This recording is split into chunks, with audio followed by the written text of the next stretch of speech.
सबसे पहले यह जानते हैं कि वायरस क्या है।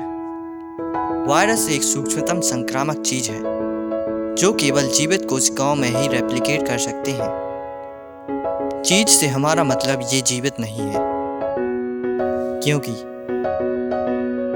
ये कोशिकाओं से मिलकर नहीं बने होते। ये वृद्धि नहीं करते हैं। ये स्वयं के लिए ऊर्जा नहीं बनाते हैं।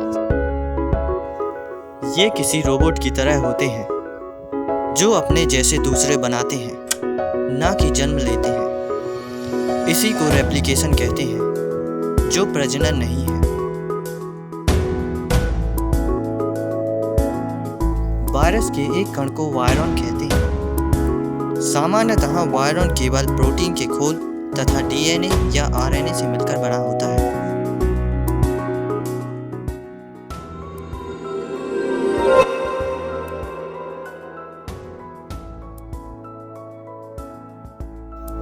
किसी कोशिका को शिकार करने के लिए वायरस उस कोशिका की सतह पर चिपक जाता है तथा अपने प्रोटीनों की सहायता से उसकी सतह में छिद्र कर देता है और अपने डीएनए को कोशिका में भेज देता है,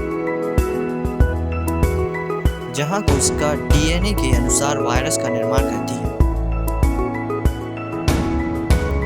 और फिर ये वायरस उस कोशिका को खत्म कर देते हैं तथा अन्य कोशिका की ओर चल देते हैं।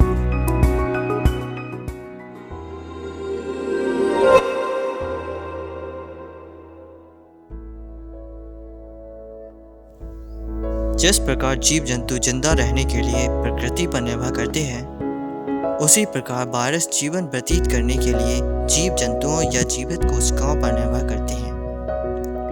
प्रकृति की तरह उन्हें जीव जंतुओं में जीवन जीने के लिए अनुकूल वातावरण तथा मुफ्त का खाना मिलता है, जो उनकी जनसंख्या बढ़ाने में मदद करता है। और उसी प्रकार जहाँ मुफ्त की चीजें होती हैं, वहाँ मुफ्त की चुनौतियाँ भी होती हैं, जो वायरस के लिए होती है एंटीबॉडी।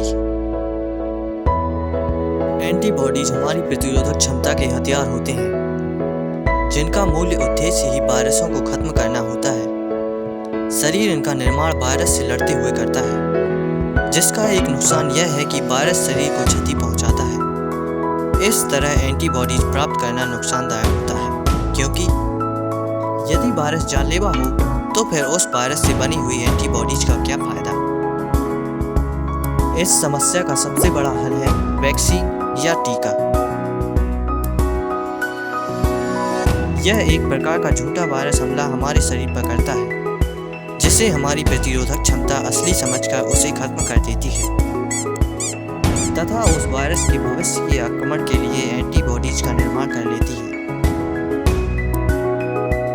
इस कारण जब असली वायरस हमला करता है तो पहले से बनी हुई एंटीबॉडीज बिना किसी नुकसान के उस वायरस को खत्म कर देती है।